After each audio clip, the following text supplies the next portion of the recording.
Welcome to new video. आज हम जानेंगे एसेट के बारे में।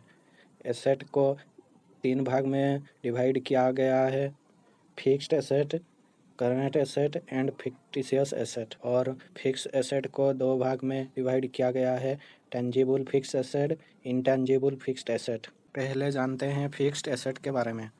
Fixed assets, it refers to those assets which have been purchased by the enterprise for long-term use and not for resale in the ordinary course of business.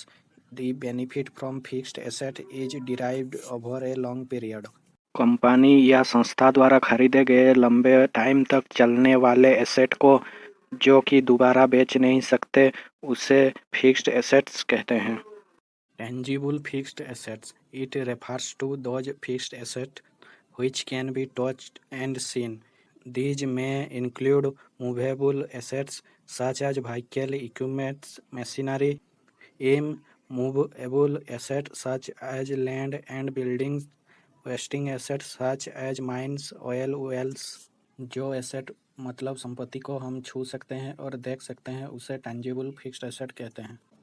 Movable asset जो asset को हम एक जगह से अलग जगह को ले सकते हैं उसे मूवेबल एसेट कहते हैं। Example: vehicle, equipments, machinery. Immovable asset जो एसेट को हम एक जगह से दूसरे जगह को शिफ्ट नहीं कर सकते। Example: land and building. Wasting assets जो एसेट वेस्ट है उसे वेस्टिंग एसेट कहते हैं। Example: mines, oil wells।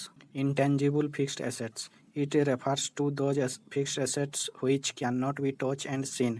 जो एसेट को हम पकड़ नहीं सकते या फिर देख नहीं सकते उसे इंटेंजिबल फिक्स्ड एसेट कहते हैं। These are usually the right to use, produce or provide the goods or service। For example, goodwill, patent right, copyright, trademark, franchise, etc. Current assets, current assets are those assets which are held in the form of cash for their conversion into cash as early as possible, usually within 1 year, and for their consumption in the production of goods। For example, cash in hand, cash at bank, stock of finished goods, debtors, bills receivable, stock of raw material, etc।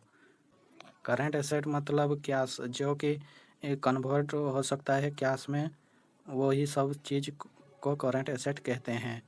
Fictitious assets, it refers to those asset which do not have any physical form and have no realisable value. Such asset can not be converted into cash. These are shown as assets because these are non-recurring nature. All non-recurring payments are shown as assets. For example, expenses incurred before the formation of company called preliminary expenses, expenses on issue of share of debenture by the company's discount of shares of debenture, underwriting commission etcetera. Company का वो asset जो कि cash में convert नहीं हो सकता उसे fictitious asset कहते हैं। जो कि कंपनी के और बिजनेस का लॉस है उसे फिक्टिशियस एसेट कहते हैं।